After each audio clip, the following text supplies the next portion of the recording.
everyone, and welcome to this July 25th, 2022 City Council meeting. And thank you for joining us in this hybrid meeting format. We apologize for our technical glitches. We're having a difficulty with our video. Katie, can you turn that up? So hopefully everybody will get their chance to testify despite the difficulty of seeing one another.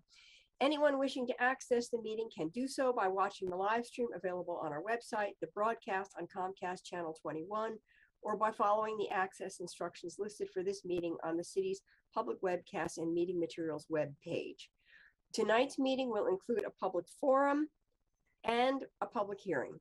If you wish to speak during the public hearing or public forum and haven't already done so, please fill out a request to speak form available on our public webcast and meeting materials web page.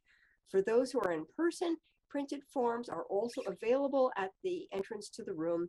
We'll accept requests to speak forms until 7:35, which has now actually already passed. These requests to speak forms will be used to generate the random order of speakers and correctly enter speakers' names into the public record. For those joining the meeting by phone that wish to provide testimony and are unable to speak, to complete the request to speak form online, please press *9 when the hearing or forum is announced, and the last 3 digits of your phone number will be added to the speaker's queue. And as a reminder, the City Council meeting rules of conduct include no flags, signs, loud or disruptive language, noise, or conduct that obstructs the business of the council. Please keep the room quiet and respectful for all speakers, and you are always welcome to wave your hands in silent support. And again, we are mindful of the transmission of COVID. I, in fact, am continuing to be remote because I have tested positive for COVID. To encourage those of you who are ill or who have had close contact with others who are ill to join our meetings remotely rather than in person. And we encourage attendees to spread out within the meeting space to allow 6 feet of distance from others and wear a mask if you're comfortable doing so. There are some available in the back of the room.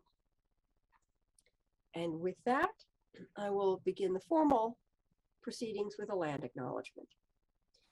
Since time immemorial, the Kalapuya people have been the indigenous stewards to our region, building dynamic communities, maintaining balance with wildlife, and enacting sustainable land practices.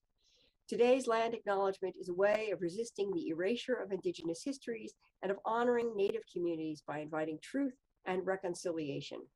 Following treaties between 1851 and 1855, Kalapuya people were dispossessed of their indigenous homeland by the United States government and forcibly removed to the Coast Reservation in Western Oregon. As we consider the impacts of colonization, we also acknowledge the strength and resiliency of displaced indigenous people. The city of Eugene is built within the traditional homelands known as Kalapuya Ilahi. Kalapuya descendants are citizens of the Confederated Tribes of Grand Ronde, Community of Oregon, and the Confederated Tribes of the Siletz Indians of Oregon. They continue to make contributions in our communities here and across the lands. We express our respect for the inherent political sovereignty of all federally recognized tribal nations and indigenous people who live in the state of Oregon and across the nation. And now for our first item of business, committee reports and items of interest. So I will need a little help from those who are present in the room to let me know if folks have raised hands in order to speak. All right, I gotcha. You have Thank Claire, Jennifer, and Matt. All right. Sorry. Claire, take it away. Councilor Surratt. Thank you, Mayor. I may need a second round because I've got 3 things to speak to. First, I just want to share, and I think Councilor Keating might share on this too, the amazing opportunity I had. The unfortunate reason for that being the mayor could not attend due to being ill, but I had the opportunity to spend time with the Ethiopian Athletic Federation at the Riverfront Festival on Friday evening. They hosted a dinner that was catered in part by one of our local Ethiopian food trucks, also by restaurateurs who came down from Portland, and other folks who contributed to the meal. It was an amazing event of camaraderie and community, all the things that we had hoped to accomplish with the Riverfront Festival.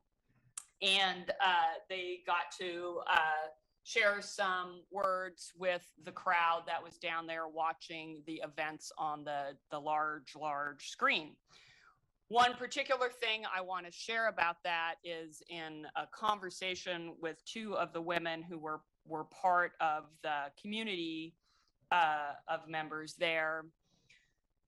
They shared with me that because Eugene had made them feel so welcome, because of the welcome that we had extended them, they had been winning in their events.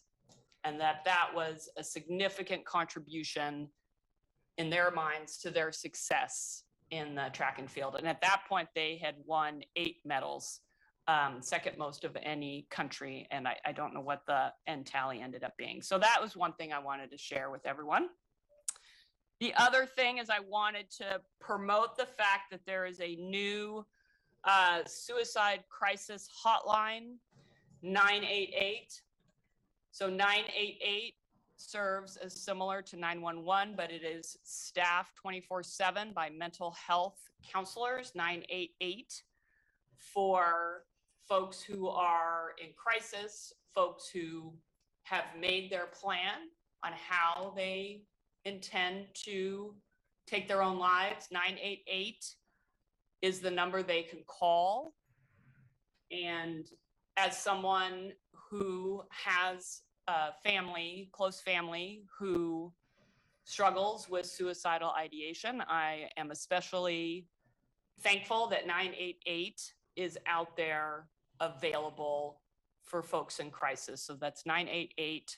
That's also to support families of folks who might be experiencing acute mental health, suicidal crisis. And I'll ask for a second round for my last item. Thanks, Mayor. Okay, thank you. Councillor Ye? Yeah, thank you, Mayor. I just wanted to remind folks that this Saturday is the Asian celebration in Alton Baker Park, 10 a.m. to 9 p.m. And there's going to be a booth for the Police Auditor's Office, Police Commission, and the Civilian Review Board. We're sharing a booth, and so you can stop by and get some information and learn more about those services and what they do for our community. Thank you. And Councillor Keating? Thank you, Mayor. Just picking up what Councillor, excuse me, my water bottle, I can read. Picking up what Councillor Syrett was putting down, the experience with the Ethiopian team was one of the most proud moments I've had as a counselor. We were unofficial ambassadors stepping in for the mayor. No offense, Mayor, they were even calling Councillor Syrett her honor and the mayor move. I didn't correct them, but the final tally, United States 33 medals, Ethiopia 10, Jamaica 10, and Kenya 10. I didn't know we were the secret sauce to their success. The experience was most memorable. The Ethiopian people are an inspiring and positive people. And if and when we expand our global sister city footprint, I'd very much like us to remember the strong and positive connection that was made because of the experience with the Oregon 22 games. Councillor Syrett and I made clear to the Ethiopian athletes, coaches, staff, and supporters, you always have a home here. And without doubt, I trust that sentiment is reciprocated. Thank you to Renee Gruby, to Steph, and to city staff for organizing that effort. And while my mind's still on the games, I want to give a shout out to everyone who volunteered, who worked. Councillor Semple and I were in attendance last night, and it's not lost on any of us. But I'll speak just for myself. As the 10 straight days of World Championships are now behind us, I want to thank EPD and our law enforcement partners for their professionalism with our local and our global community during the games, especially the partnership with other agencies and jurisdictions, and the attention to detail in particular with the Oregon 22 experiences, keeping our community safe, are most appreciated. A U.S. Senator once reminded me, Council President, that and Mayor and colleagues, that there are things we know and things we don't know, and things we don't need to know and things we don't want to know. Well, I know this, and I would like our local law enforcement team to know that you and your entire department have my sincere gratitude. Thank you. Thank you. I have Counselor Sepple and Counselor Zelenka. Thank you. My video isn't working. I'm sorry to not be there. My dog's not doing very well, but I've finally gotten here. I want to give a big shout out to everybody who helped make downtown absolutely beautiful. The flowers are stunning. There's power washing and sweeping and signage and special events. Unfortunately, not a lot of the world came down to enjoy it, but it was just a stunning effort, very successful, and it still looks great. So come on down. Thank you, Counselor Zelenka, and then Counselor Surratt for a second round. Turns out that our video, by the way, is disallowed by the host for some reason. So I can't be on video either. Maybe we need to come back in and go out for something. But I had the opportunity on Friday to be the representative of the city of Eugene at the games, so I wasn't available to be with the Ethiopians, but that sounds fun. But it was sure as heck fun to be at the games and watch Sydney McLaughlin shatter the world record and just crush everybody. That was an exciting high moment for me. I got to go twice, a different time on the Sunday before. But I did have an opportunity to be in with the University of Oregon President's Box and talk to people there, and got so many compliments from people about what a great job the city had done in putting this together, helping put this together, and how good the city looked, and so hats off to all the people that worked on putting it together. The Riverfront Festival was excellent. I know a ton of people worked on that, and Stephanie Scava in particular. All those folks just did a spectacular job.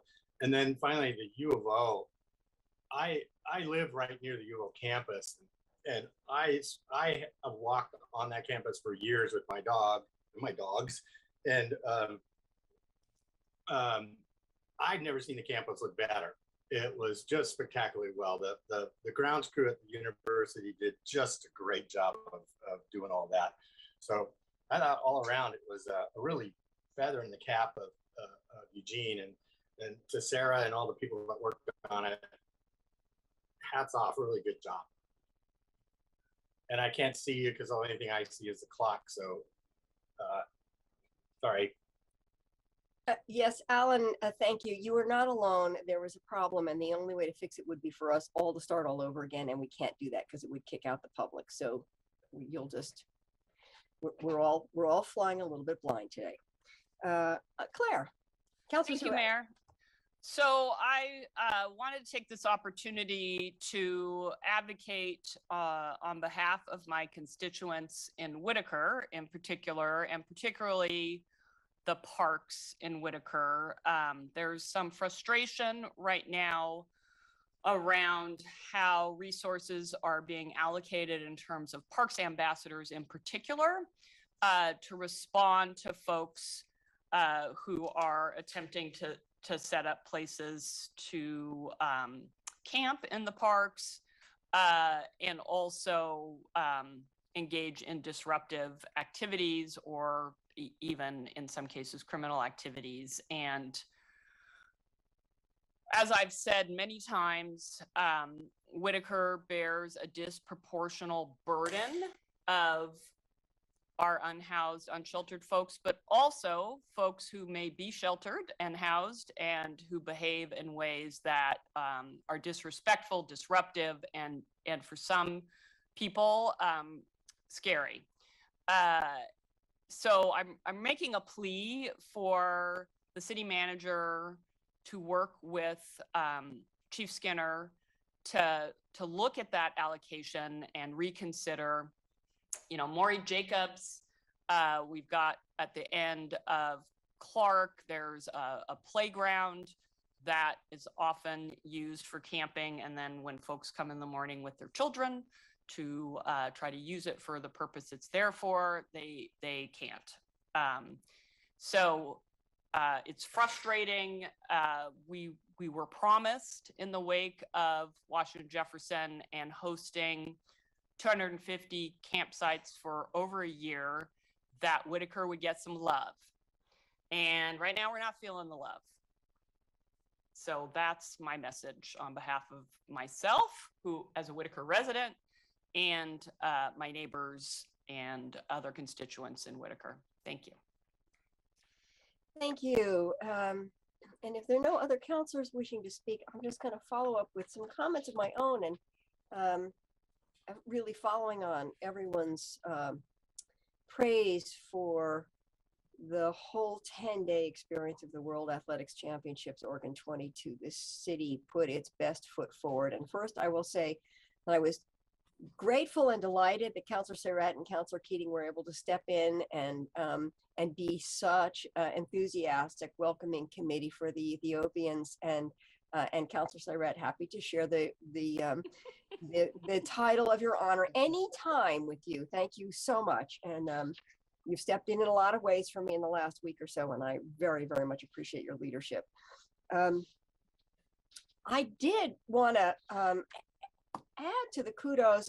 Before I got sick, I was able to welcome the second gentleman when he arrived at the airport on Thursday night. I was able to join a group of folks in the governor's hospitality suite on Friday morning and see the opening ceremonies. I was able to welcome people at the Riverfront Fan Festival and then go back for the evening ceremonies, and also had a chance to be in the governor's hospitality suite. And really, it was a spectacular show from start to finish. The Fan Festival was glorious. It was beautiful. It was much loved by the community. And I think people really, really appreciated that big Jumbotron, and it was such a gift to the community that folks didn't have to spend $200 for a seat, that they had an opportunity to really. This is a community that loves track and field, but not everybody can afford that kind of ticket. So it was really a enormous. I'm so proud to be mayor of this city and the work that everyone did. And so I have had the benefit of receiving some wonderful emails, and I'm going to just quote a couple of them in a minute here. The first came from a staff engineer of the Water Services Division in Atlanta, Georgia, who watched it on TV. And he says, "All I can say is that Eugene did a fantastic job and that you have made America proud to host this event so well. Thank you, your staff, your volunteers, and your city for a job well done." I received another email from a constituent who wrote, "The city of Eugene looked beautiful in person and via television media. The streets were clean, safe, and inviting. And as a long-term resident, I truly appreciated it." And then finally, from a member of our Eugene Police Department who is out at the airport, he wrote, "Several coaches, team members, spectators, and a British lord have sought me out to inform me that they had a positive, happy experience and hope to return to Eugene. On a personal note, I have to admit to feeling no small amount of pride in wearing the uniform amidst such an outpouring." So bravo to all of you. We are in your debt for the incredible work you did. Thank you so much, all city staff. Now, I believe we're ready to move on to the consent calendar. So, Councilor Surratt, can you put a consent calendar on motion on? Yeah, and just heads up, there's going to be a little amendment to the motion that's in your packet due to a need to change something regarding the June 13th minutes. So okay. I move to approve the items on consent calendar 1 minus the June 13, 2022 work session minutes. Second. Okay, all in favor, let's see. Please raise your hands and maybe somebody else can do, maybe Counselor Sarek could do the count for me. Absolutely, Mayor. We have 8 hands up. Excellent. Oh. Thank you. Is that right? Yes. Oh, okay. 5, Oh, I see. then 3. Okay. Okay. Yes. Sorry, Mayor. Yes, 8 That hands sounds- up. Okay, excellent. So that passes. Do you want to speak to the corrected minutes? Oh, point of information, Council President. The hands that I see in front of us belong to the participants who are raising their hand to speak. And I don't know if there's a way to get, I was looking at the screen at top, so I think we're where the good. mayor is and okay, good, okay. Counselor Zelinka. I saw I thought Zelinka and Semple. It's Counselor Clark that I wasn't sure about. All 3 of us had hands up. There we Okay. go. Thank you for the clarification. Mayor, I wasn't given details on about the Okay. June 13th All right. minutes. So I guess those will come back to us in a corrected. I think that's right. Okay, perfect. Okay, with that, I thank you very much. I think we're ready to roll into the public forum. The public forum is an opportunity for individuals to speak to the city council on any city-related issues, except for those items which have already been heard by a hearings official. And Sarah, I will turn to you if you can share the list and the total number of speakers who have signed up to speak by the deadline of 7:35, and then announce the first speakers, please.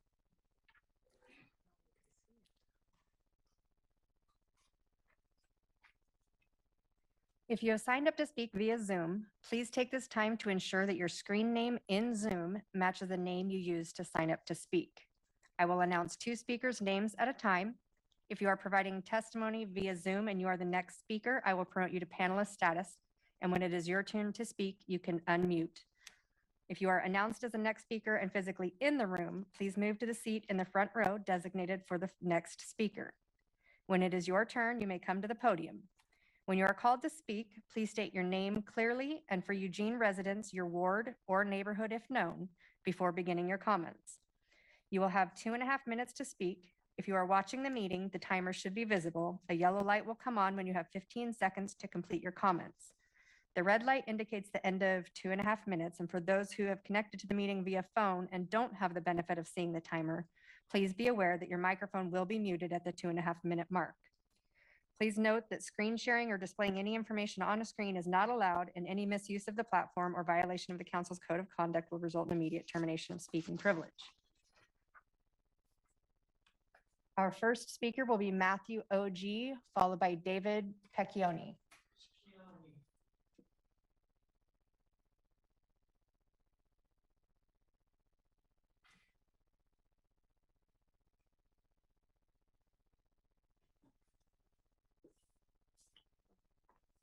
Hi, my name's Matthew Odie. I'm a resident of Ward 2, represented by Matt Keating.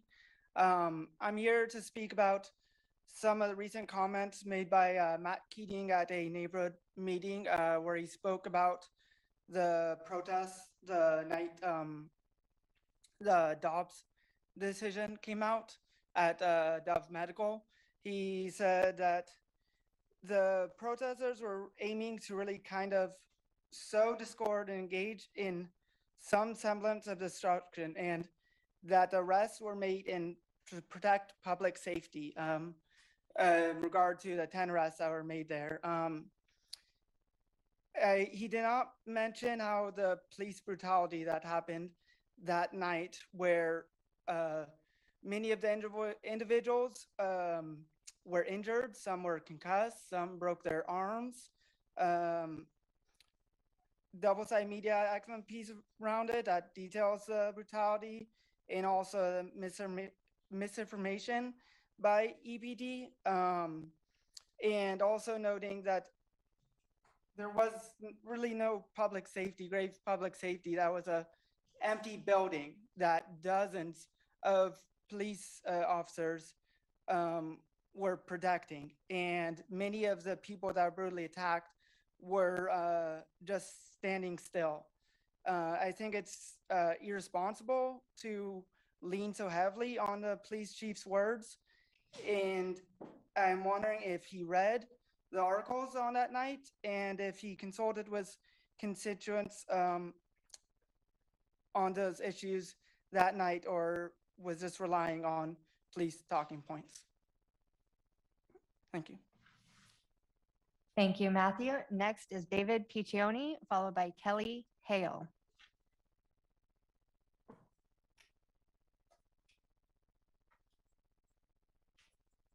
Hi, I don't have any particular topic to talk about tonight, but I'm going to take this opportunity to say hello to the city of Eugene and the people that are working for the benefit of all of us.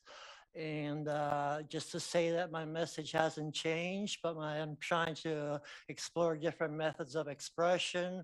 It's come to my attention that some people sometimes can be intimidated by language that's harsh, or mannerisms, or approaches, or physical interaction of certain kinds. So I just want to let everybody know that I'm also vulnerable to certain things. Obviously, for my own protection, I'm not going to tell everybody, but you know, everybody has their own place in this world, and I'm willing to work with everybody that's willing to do that. I'm willing to listen to anybody's grievances against me or against any of the issues that I've proposed or supported. So yeah. So it's good that this COVID thing is finally slowing down, although not really, but we're becoming more accustomed to it. And my main issue that a lot of us are working on, or, you know, directly or indirectly, the situation with the increasing amount of homeless people is due to the obvious fact that the world population is increasing and people are squeezing into every possible nook and cranny there is. And being less forests, there's less, it's to build a home, it's more expensive. The resources such as cement, you know, glass, metals, they're all more, they're harder to mine because there's less places to mine. They've been exploited. So all of these things make it harder for people to have a home to live in, and that induces homelessness. And it's an unfortunate problem, especially now that we passed the anti-abortion thing, because I think, you know, forcing somebody to have a child if they don't want to do that, I think it's a terrible affront to human privacy, human determination, self-determination, human freedom. And it's an affront to everybody that feels kind of pushed in from the sides by this increasing world population of 1% per year worldwide. Okay, thank you very much. Have a good day. Thank you, Good David. night. Your time has concluded. Next is Kelly Hale, followed by Naya Ross. Kelly, please unmute and go ahead. Good evening, Mayor and councilors. My name is Kelly Hale, and I'm a resident of Ward 2 in Eugene.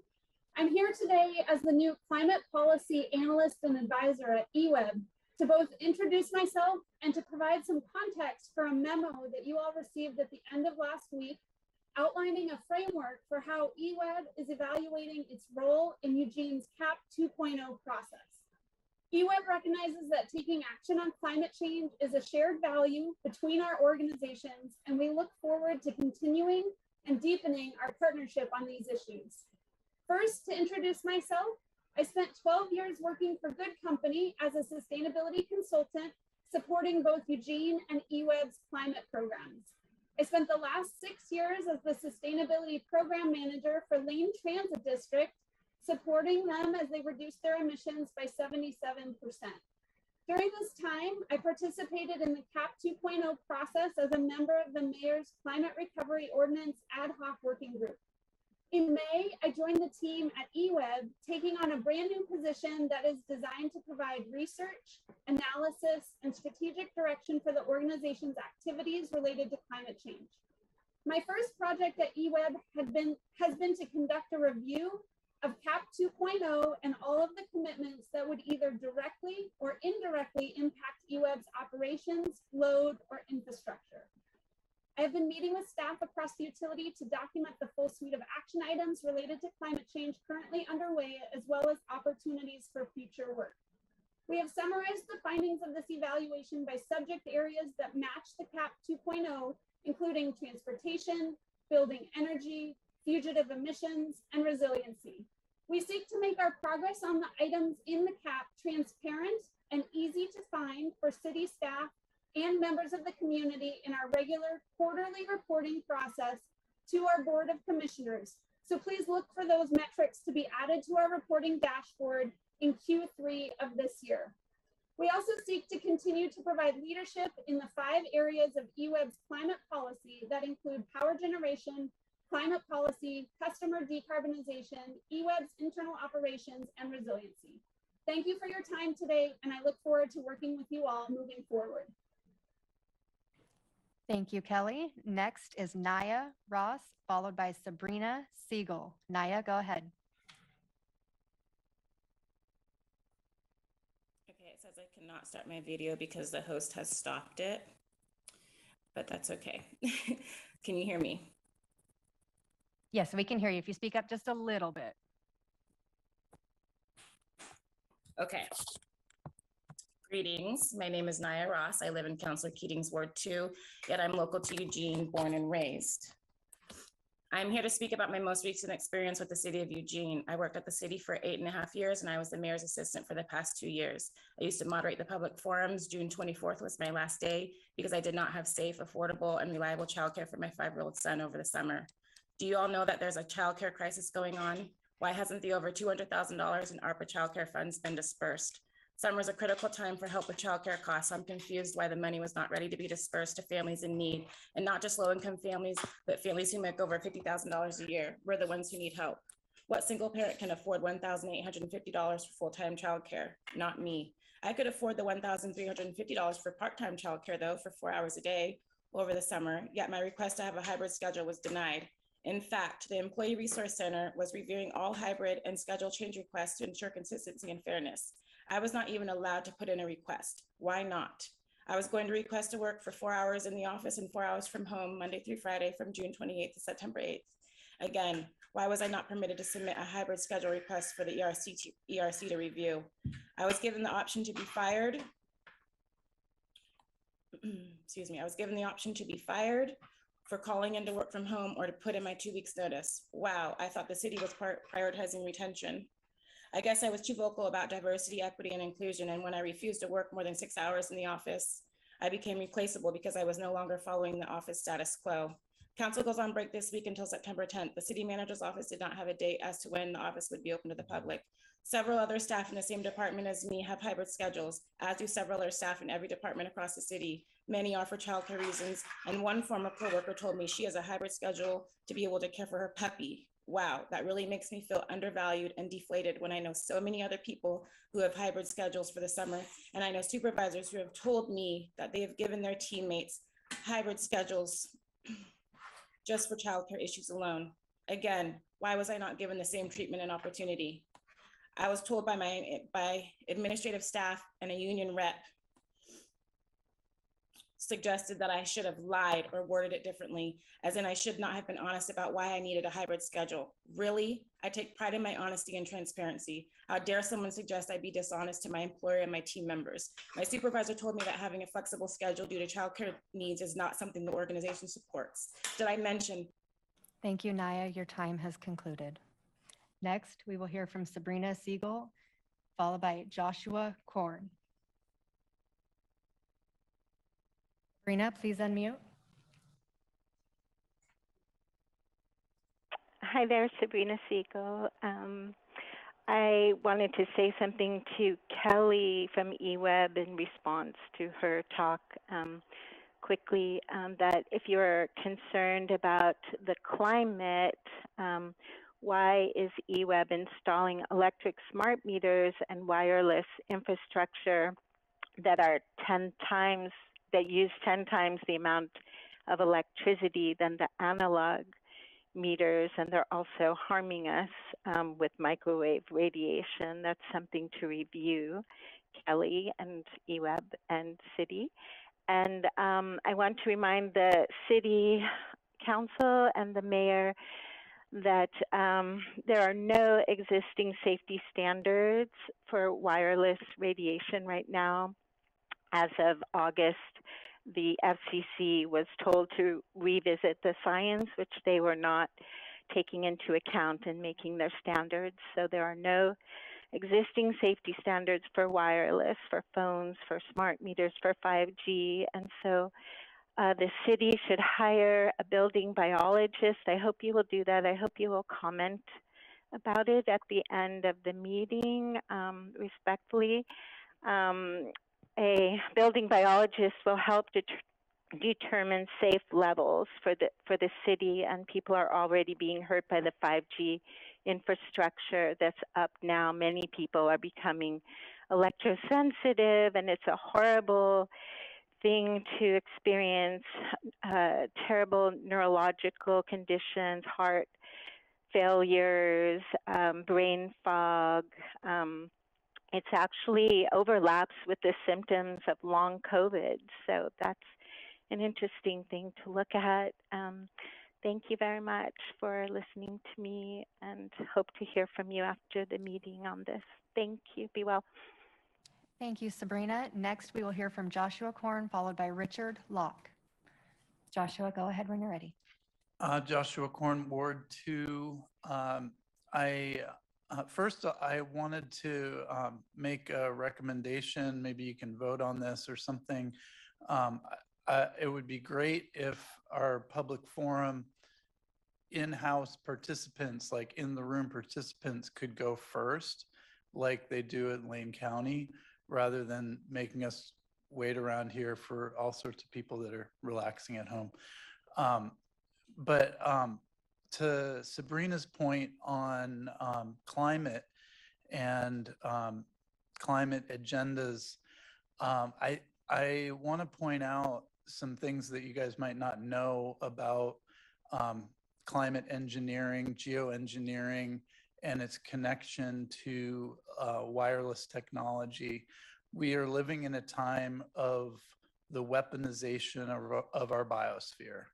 And whether you know it or not, our biosphere is being engineered with microwaves, plasma technology, turning clouds into antennas, and this is called geoengineering. That any discussion of climate change that doesn't take these things into account and the agendas that are going on by globalists and elites that are doing things called SRM, solar radiation management, spraying nanoparticles in our atmosphere, supposedly to mute out the sun, but really they're ionizing them with radiation and allowing the atmosphere to be more conductive to low Earth orbit satellites that are transmitting 5G wireless technology from Starlink and other technologies in order to give you better access to the internet. And if you disregard any of these factors, then climate change is a moot point. And it's just, you know, it's just short-sighted. That's all. And here's a meter that shows that there's terrible radiation right here. So I agree with Sabrina that you might want to hire a building biologist and get this room checked. Thank you. Thank you, Joshua. Next, we will hear from Richard Locke, followed by Thomas Newman.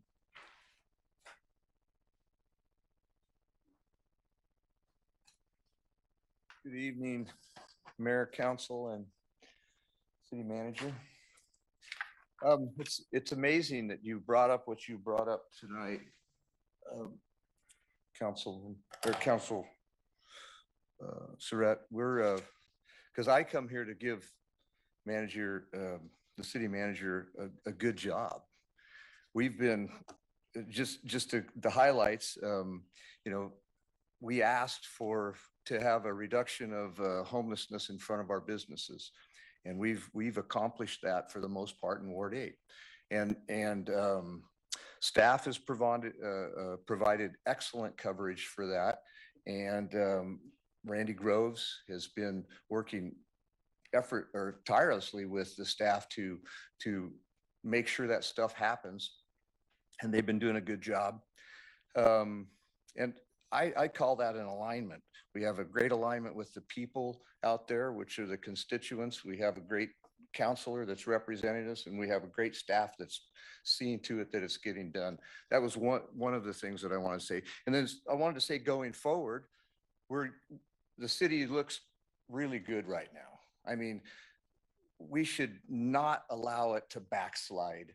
You know, all of us have been working very hard to create that, you know, ambiance that we have here. So what I wanted to, it's going to be, we got to be vigilant to do it, and not just kind of a sorta. We need to cherish our open spaces, as Councilwoman Surratt said. You know, I just think of it as, man, there's nobody that should have to go to a park and see a needle or have to worry about their child being there, you know, outside 10 feet from them.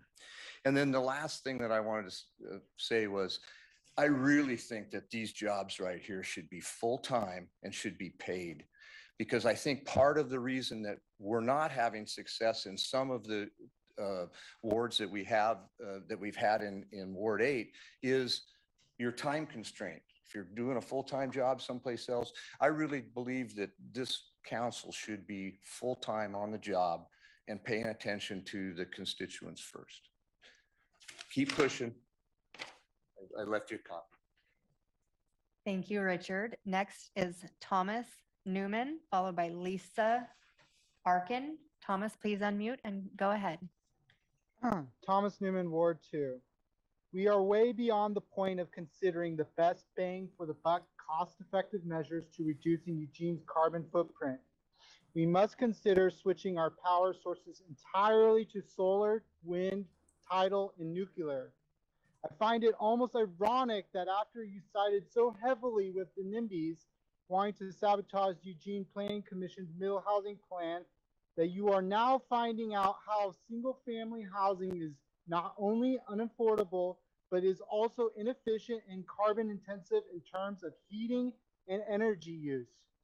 With climate change, there is no second chance, and it is extremely selfish and wrong that what we are doing to my generation and future generations just for the profit of fossil fuel companies, and the cost to our health and livability on this planet are far greater than anything that Mike Clark can throw out.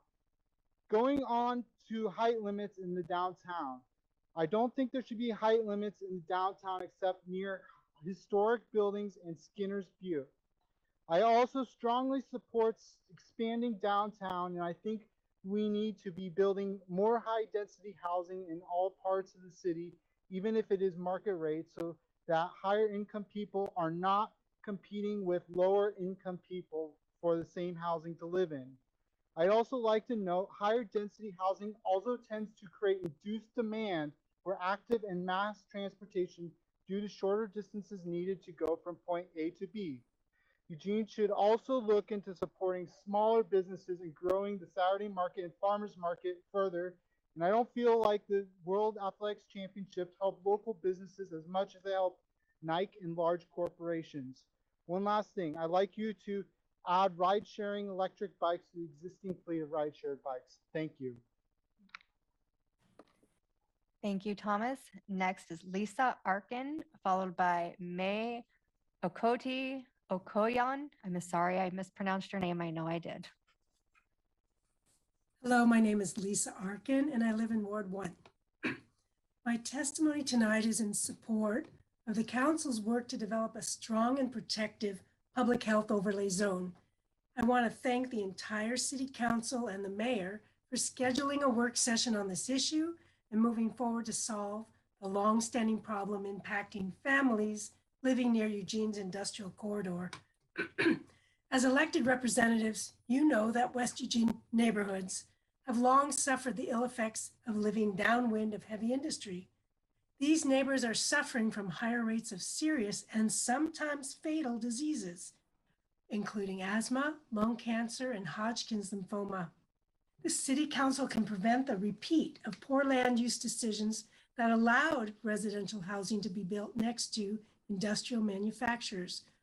by adopting the public health overlay zone. An overlay zone will accomplish two objectives for our community. First, it will permit industrial uses in limited and appropriate areas, which, if they were located near homes and schools, would be unacceptable.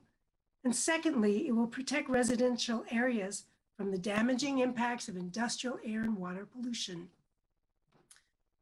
For example, there's a new housing development in West Eugene that demonstrates why a public health overlay zone is necessary and needs your support right away.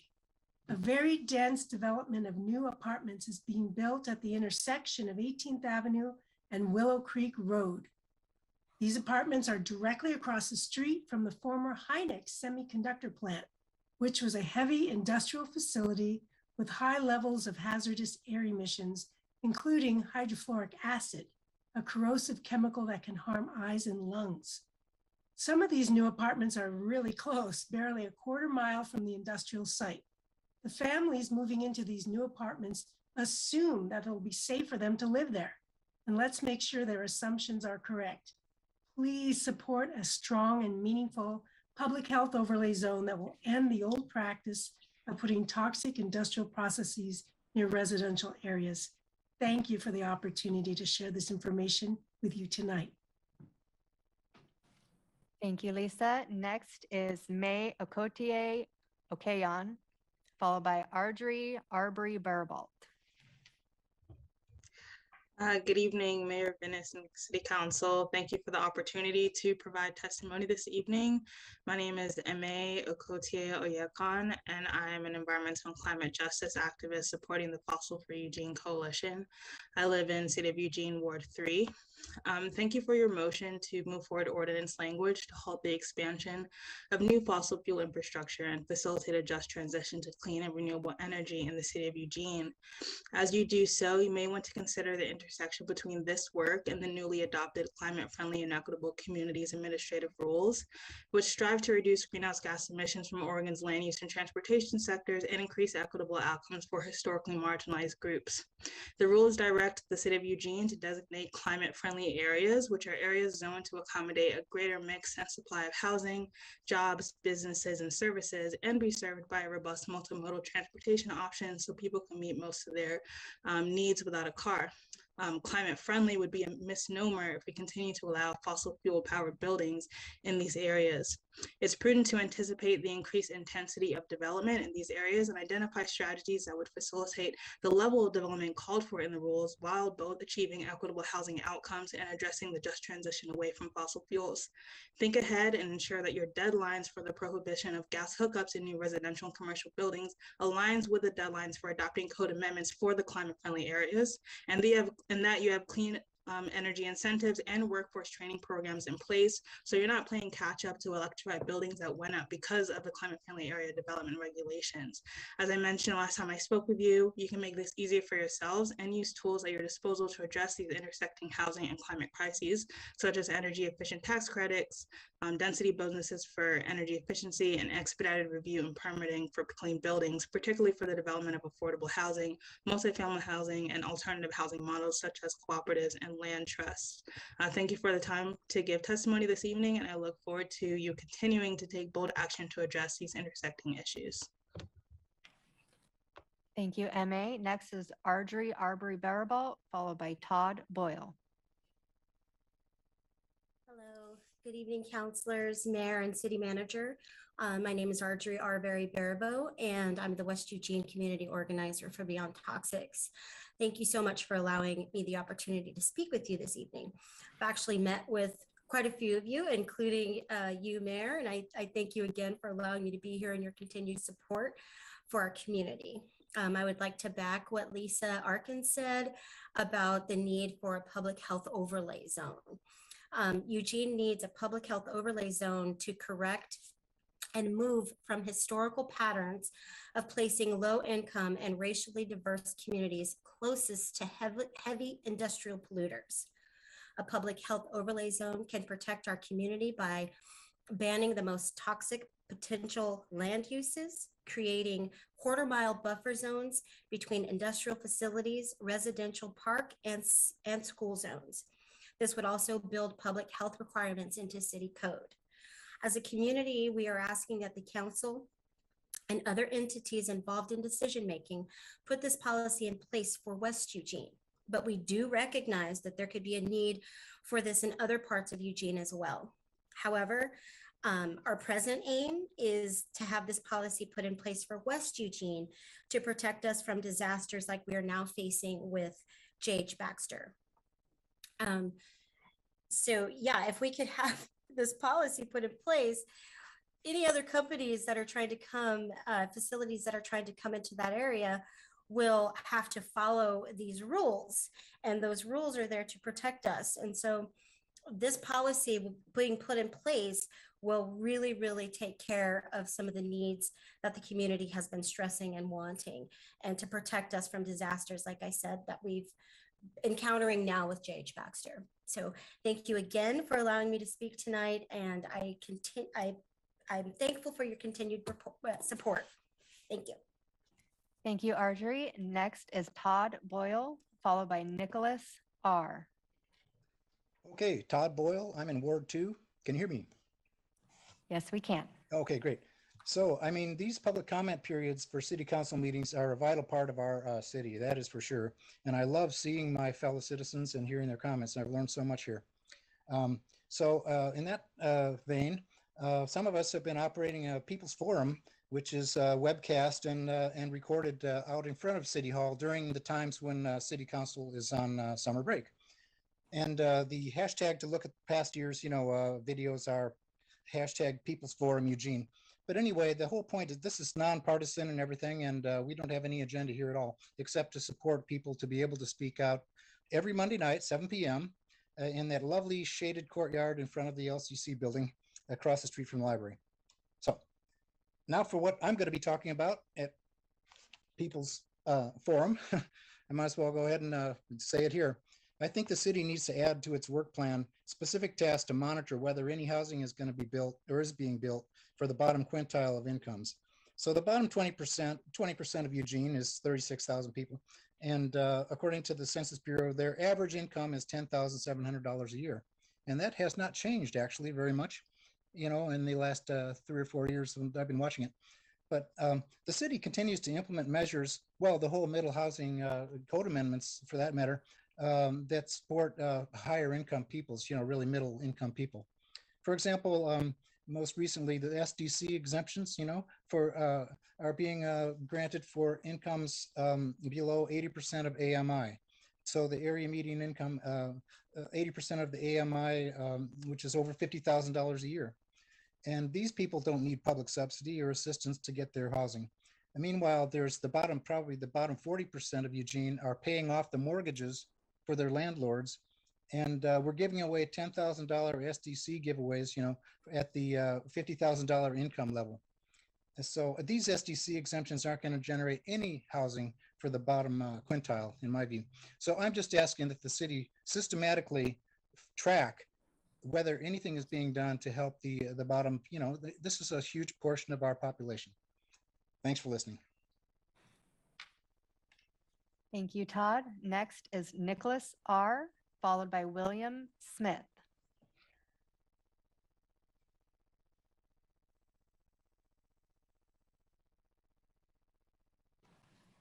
Hello, I'm Nicholas and I live in West Eugene. I'm here also to discuss that same recording going around wherein Councilman Keating responds to questions regarding a protest the night of the overturning of Roe v. Wade, in which he's being asked about what some would consider excessive force on part of the police at this protest. In this interview, the councilman leans singularly on the word of the police chief, who, as you would expect him to, stood behind the actions of the police that night, despite the fact that there are multiple published videos, some published by registered guard reporters, of the police brutalizing people unprovoked, including shooting inert pepper balls from point blank distances. In one video, it can be seen at a person actively crawling away, and closed fist punching down on protesters who are already held by police on the ground. Multiple protesters suffered concussions, and one I'm aware of suffered multiple fractures in addition to a concussion. There were people who posed no threat. These were people who posed no threat to other humans. The worst potentiality the police were there to prevent was property damage, but through reckless and violent action, the police were the ones who caused human harm. And lasting at that, I wanted to ask you all, and Matt in particular, if you believe that it is just or even morally defensible for a person to cause physical harm to another person under the rationale of avoiding potential damage to an inanimate object.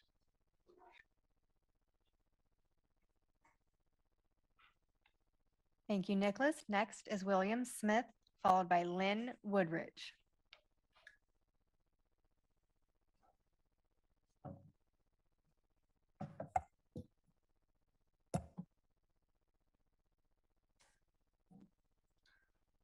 Thank you. William Smith, Ward 1. Thank you for the comments I heard from counselors, and also some of the previous public forum speakers. It's just good reminders on it takes not just a village, but a lot of people making a lot of effort. And the city really is beautiful and works in wonderful ways. And my topic, wireless safety. I'd like to acknowledge our unseen helpers that all of us have, 3 in particular: our microbiome, our liver, and our kidneys. Amazing detox organs.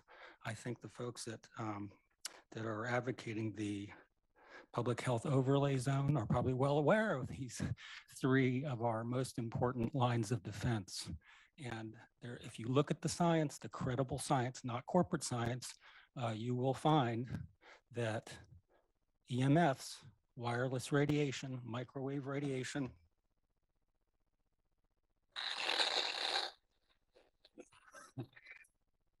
affects those same 3 organs.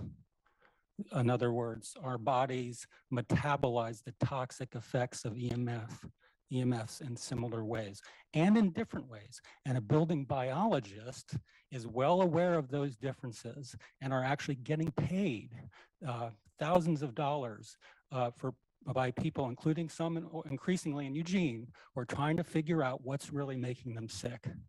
And so I want to echo and validate what Sabrina said earlier. I think it would be a good investment of funds, taxpayer dollars, hire building biologists full-time or part-time. They could help design city code so that corporations that come in, like the public health overlay zone folks say, if they follow certain codes, including how to do EMFs appropriately and safely, then you're going to save taxpayers and citizens a lot of money on remediation that they won't have to do then and shouldn't have to do in order to just survive.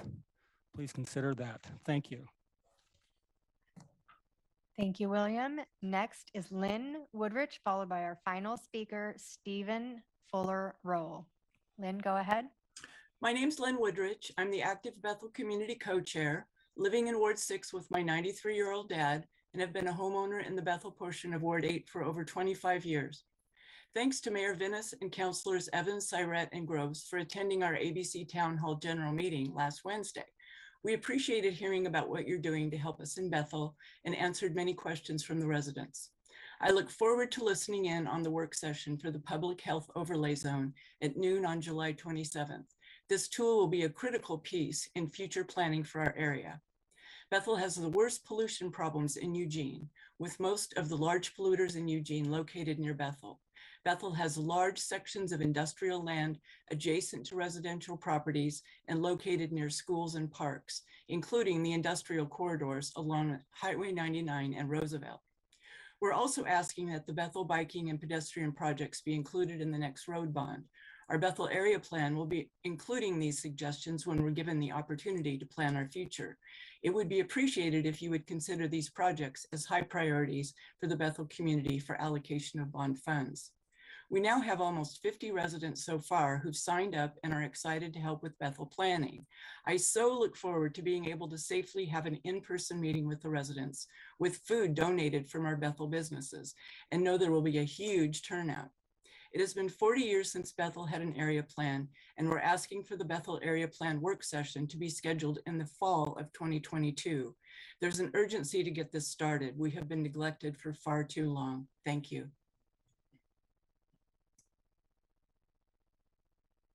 Thank you, Lynn. Next is Stephen Fuller-Roll, and I am moving you over, Stephen. So as soon as you move over, please unmute and go ahead. Can you hear me? Yes, can you speak up just a little bit? Can you hear me? Yes, we can. Thank you. Mayor, City Council, my name is Stephen Fuller-Rowell. I live in Ward 7 in the Wit. I support adding public health overlay zones to your administrative toolkit. Others have spoken about housing location and environmental justice. I'd like to speak about cumulative impacts. Seneca's new permit for their cogeneration and sawmill facilities will significantly increase air pollution for those of us living downwind if the permit is approved by El Rapa as drafted. In case you haven't heard, Seneca is now owned by a California-based Sierra Pacific, a large timber company and landowner nationwide. Legacy groundwater contamination by the Union Pacific rail yards has been in the cleanup phase for decades. Based on hundreds of DAQ files that two of us from our Health and Safety Committee studied earlier this month, it will be many decades before cleanup reduces health risks to those living above this volatile groundwater contamination. Assessment of soil pollution by the J.H. Baxter plant is ongoing. Cleanup has not yet begun. And apparently the source of soil contamination in and around Train Song Park has not yet been identified. These are just dozens of threats to public health originating in West Eugene. We need public health overlays now so that cumulative impacts can be addressed when new permits come in. Without public health overlay zones, the entire Eugene community can expect ever-increasing weakening of our immune system at the very time that we all need maximum natural resistance as we enter a new era of climate-induced pandemics. COVID may be just the start. We need to take action now. Thank you. Thank you, Stephen. That concludes the public forum. Thank you so much, Sarah, for facilitating that so smoothly. And thank you to all of you who took the time to testify this evening. We realize it's a major commitment to come in person or even to give up your evening at home. I am checking to see if we have any counselors who wish to make any comments on anything they've heard tonight. Counselor Evans has his. Thank you. Counselor Evans, take it away. Thank you, Mayor. Question, and I'm not sure if the city manager can answer this yet or not, but do we know if there's been any complaints filed with the police auditor's office about the activities around the protest, the Roe v. Wade decision protest? Yeah, I'd be surprised if there wasn't. I couldn't tell you specific. I do recall being in some conversation with Chief Skinner where I walked away with that belief. So there are some things in process in that regard. Yeah. Okay, so, okay. Okay, thank you. Any other counselors wishing to make a comment or clarification? Yeah, Counselor Keating, and then I would like to be in the queue, Mayor. All right, Counselor Keating and then Counselor Sarek. Thank you, Mayor. Thanks, folks, for coming to participate in, as it was framed, the People's Forum. I appreciate the wide range of topics that were addressed. I was called out a couple of times, so I'm going to start with those. Councilor President Syrett and I have regular check-ins with our police auditor in our role as Council President and Council Vice President. I am a staunch supporter of a robust public process which includes community-driven oversight, such as our 7-member Civilian Review Board, and our auditor oversight process and Human Rights Commission, providing accountability and increased confidence in the public process and police conduct. On June 25th, following the variant accounts of alleged inappropriate police conduct, after reading about them, I wrote to interim police auditor Pitcher about whether or not our neighboring agencies, including Springfield PD, are subject to our civilian review board when on special operations in Eugene. I brought this point up again in a following work session in front of colleagues, and as Councillor Syrett can attest to, I brought it up yet again last week on our regular check-in with Police Auditor Pitcher. I applaud the police auditor's willingness to seek an interagency agreement that I hope will result in stronger oversight and guardrails with our neighboring law enforcement agencies. To Naya Ross, Ward 2 resident, actually, I'm gonna save Naya for last. Rich Locke, you're not my constituent, but you write to me more than any constituent I know. I read your emails regularly, and I thank you for participating in the public process. You and I don't agree on a great many things. I think you've made it clear that you don't believe in vaccinations and you're unmasked, and I couldn't be more opposite in my approach to public health. But you and I share a love of our town and an appreciation for a clean and safe community. And I thank you for stating so eloquently that you firmly believe this council should be paid a full-time living wage. I'm putting words in your mouth. I don't think you said living wage, but you said full-time. I would advocate for the area median income, a living wage. So we could professionalize this council. I think all of our elected officials throughout the state should be paid appropriately. You get what you pay for, and the vast majority of us are working folks. And so we're doing the best we can. So keep on doing the best you can to advocate for that. Paid family leave passed the Oregon legislature in 2019, but it's been infuriatingly slow to implement, as Naya Ross knows. Yes, we have a child care crisis throughout our state and our nation. And I am sorry to learn of your situation, Naya. And while I can't speak to the details, I can and will say your service to our community and our council are greatly appreciated, and you are missed. Thank you. Thank you. Councillor Syrett. Yeah, thank you, Mayor, and thanks everyone who gave public comment. I appreciate the suggestion and will bring it up with the city manager, mayor, and council vice president to allow folks who come in person to go ahead. I think that's an interesting idea. So I wanted to respond to a couple of different speakers. So when you push homeless folks out of one part of town, many of them end up in another. And that is exactly what happened to Ward 7, and not just Whitaker.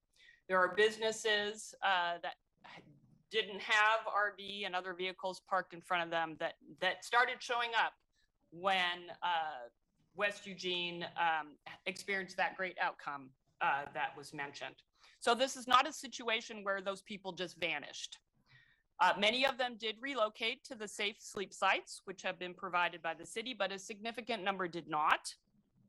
But also, Whitaker has historically been a place where many of our unhoused residents gather long before I became a city councilor 10 years ago.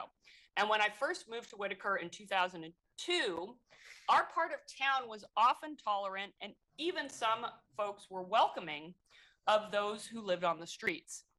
But the impact of COVID, the ever-increasing housing costs, as well as an opioid epidemic, the impact created by some of our unhoused residents has increased to the point where even the most tolerant Whitaker resident is asking for some assistance from the city. On a different topic, I want to question the emphasis a couple of speakers tonight were placing on how a fellow councilor responded to questions at a meeting with constituents about a police interaction that they viewed as unjust, when the purported purpose of the protest was to draw attention to the issue of the Supreme Court taking away the bodily sovereignty of nearly half of the population. I would encourage you all to redirect your energies back towards the real issue of injustice that has occurred. I note that those speaking tonight present as young males who walk with privilege in this world in a way that those people they purportedly were protesting in support of do not. If you are truly committed to reestablishing the rights that the Supreme Court has taken away, get to work in a constructive way to achieve that goal, and stop spending time bashing a single counselor in a way that serves no purpose related to getting justice for persons who are now facing forced pregnancies. Thank you.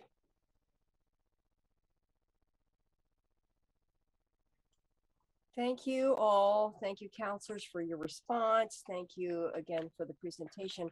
On just a sort of a calmer note, want to just mention that our work session earlier this evening on electrification ran along and will overflow into our work session time on Wednesday. So just a little heads up to Lynn Woodrich and others from the Active Bethel citizens that it's very likely that the public health overlay zone conversation may have to be moved back to after council summer break. So I apologize for that, but we have a lot of big issues we're trying to cover right at the end of this last end of July, and these are big discussions and sometimes they overflow. So we will get to you. It's a really critical conversation, and thank you for keeping that in front of us as we move forward.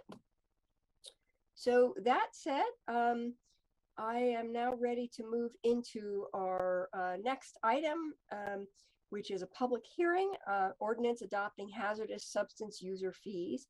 And I'm going to turn to the city manager to introduce the topic. Thank you, Mayor. The Toxic Right to Know program was established to create transparency on the use of hazardous materials by businesses in the city of Eugene. Per city charter, the Toxic Right to Know board reviews and approves a program budget based on the amount of staff time required to coordinate the program.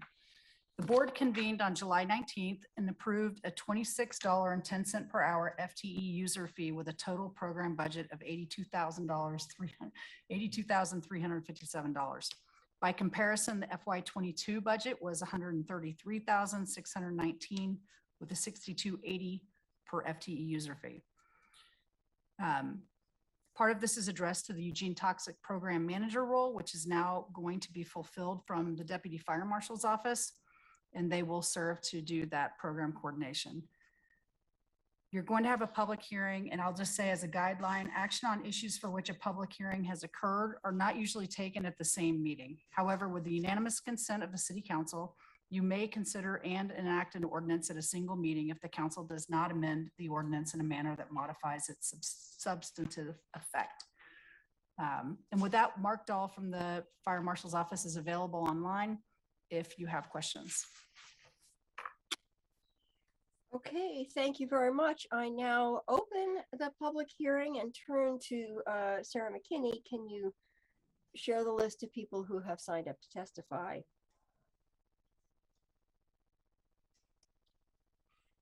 We have one speaker signed up to testify, Mr. Richard Locke.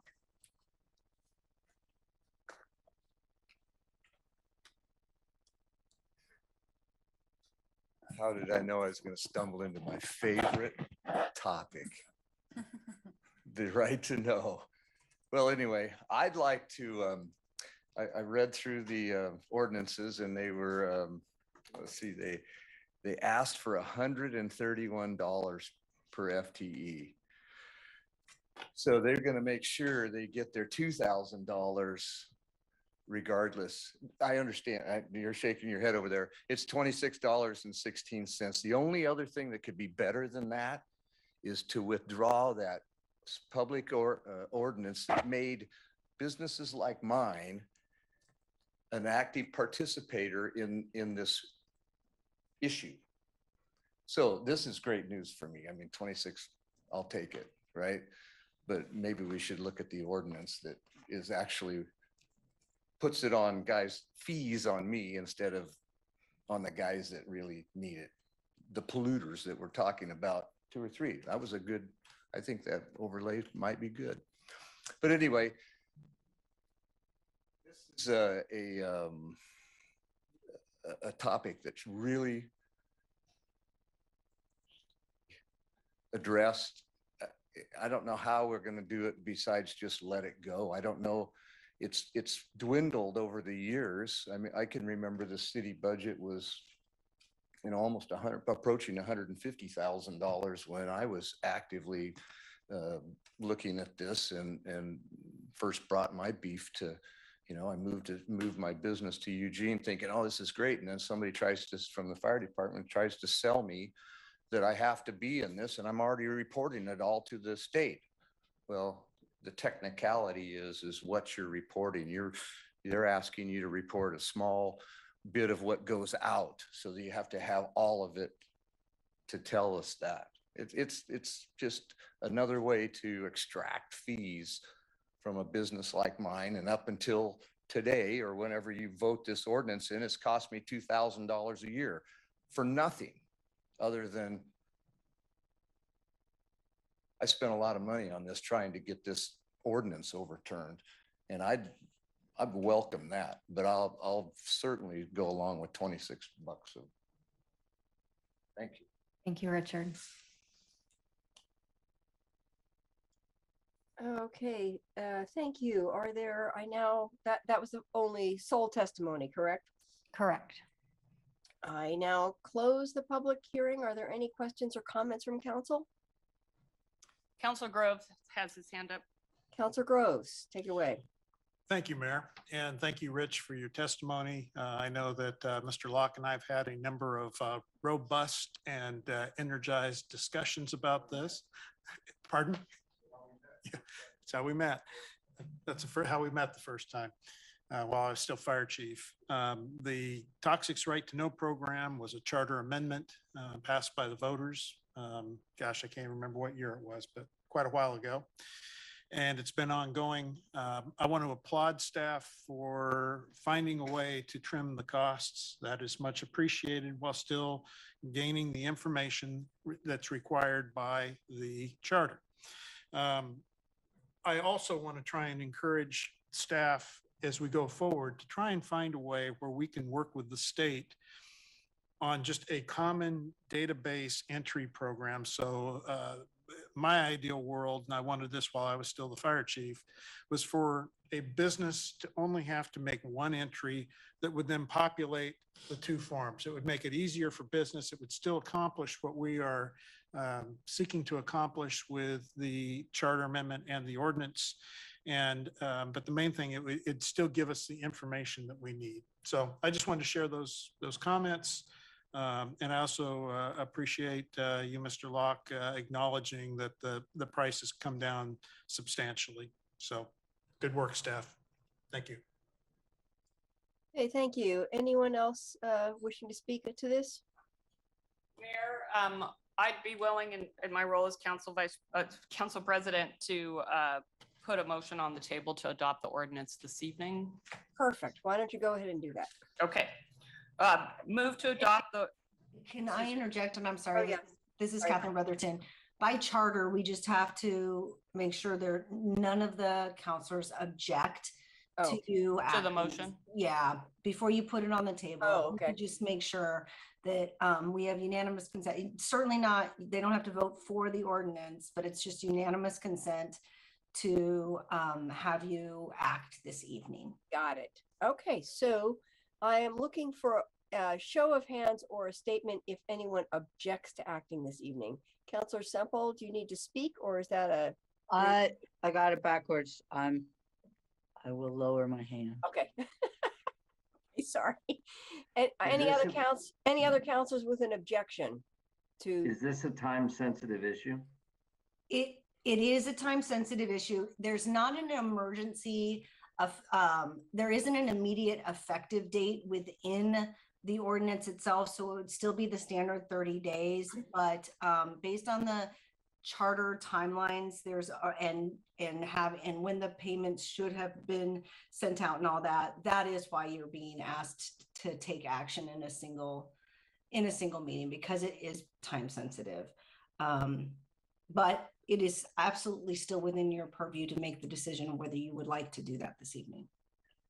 Well, I'm not gonna object. Okay. All right, thank you. And Counselor Semple, I see your hand up again. Nope. Sorry, it's hard. I can't see you guys. No, it's confusing. All right, are there any other counselors raising hands or objecting to moving on this tonight? There are no hands raised here in the council chambers, Mayor. Excellent. Thank you very much. So now I believe you can put a motion on the table. Move to adopt an ordinance adopting hazardous substance user fees. Second. Okay. Any discussion, questions? If none, all in favor, please raise your hands. And again, Councilor Saret, I'll turn to you to count. Mayor, there are 8 counselors with their hands up. Excellent. So that passes unanimously. Thank you all very, very much.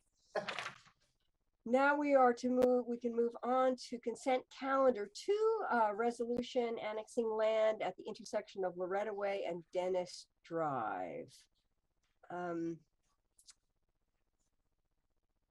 Council President, I guess you can put a motion on the table for that. I move to approve the items on consent calendar 2. Second. All in favor, please raise your hands. Mayor, I see 8 hands. Excellent. So that passes unanimously. Thank you very much. And then item number 6, action ordinance extending sunset date of safe tent and vehicle sites. And again, I will allow the city manager to just remind us of this topic and introduce it.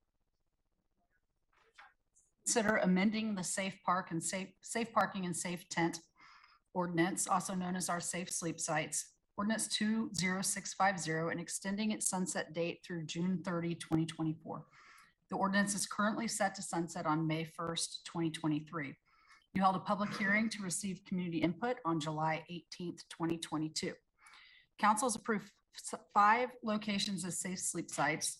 3 are operating, 310 and 410 Garfield and Everyone Village, and 2 others are moving toward opening, which is Rosa and Chase Commons. The sites have served more than 350 people to date.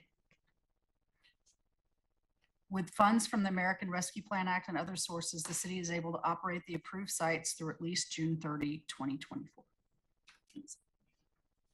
Okay, thank you. If there are no questions, I think I'll just ask Councilor Saret to put this motion on the table. I move to approve the ordinance amending ordinance number 20650, temporary establishment of safe parking and safe tent sites that are larger than allowed under section 4.816 of Eugene Code 1971, and extending its sunset date to June 30, 2024. Second. All in favor, please raise your hands.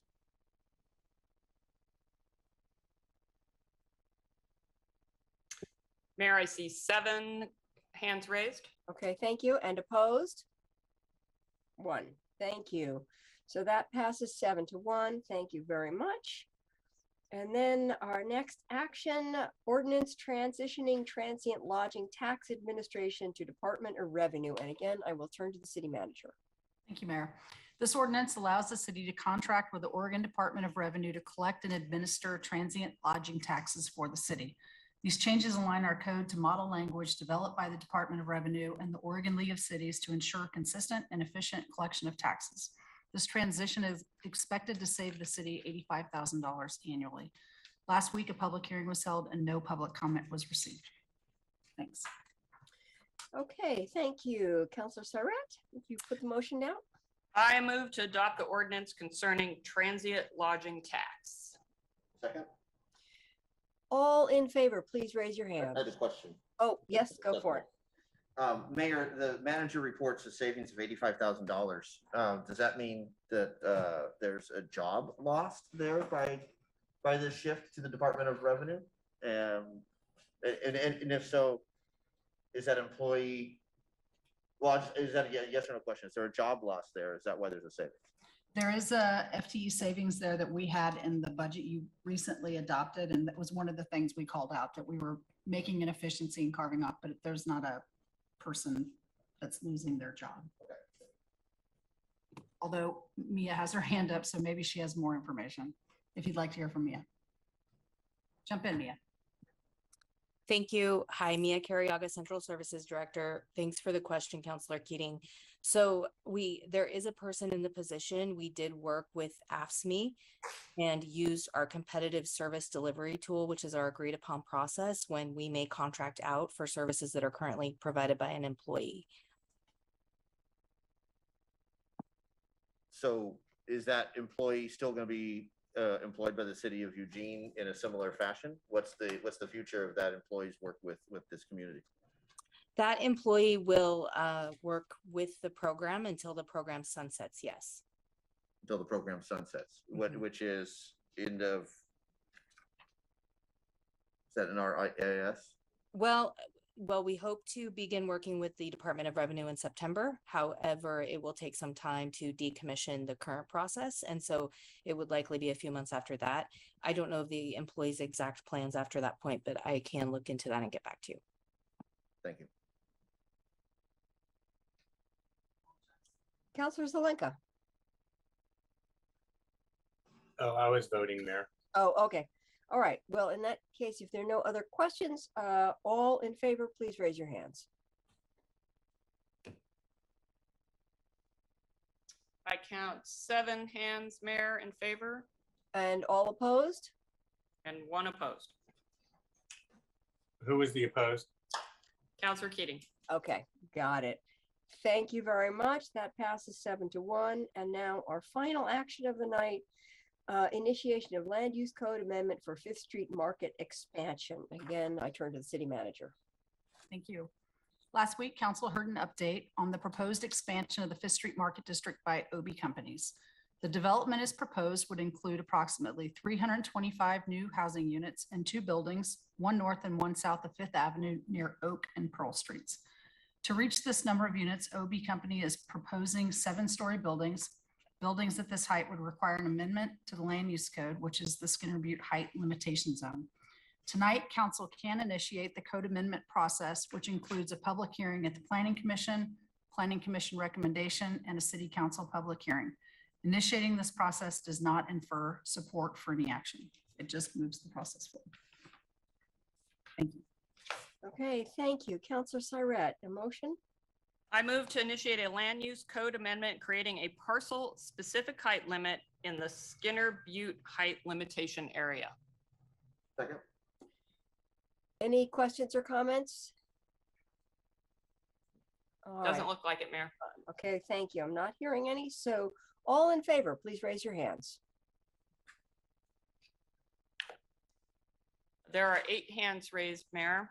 Excellent. Thank you. That passes unanimously. So thank you very much. I appreciate the teamwork of getting through this meeting where we didn't have visuals, and it was so thank you all for bearing with us, and thank you to the public for bearing with us as well on this system that didn't work exactly as usual.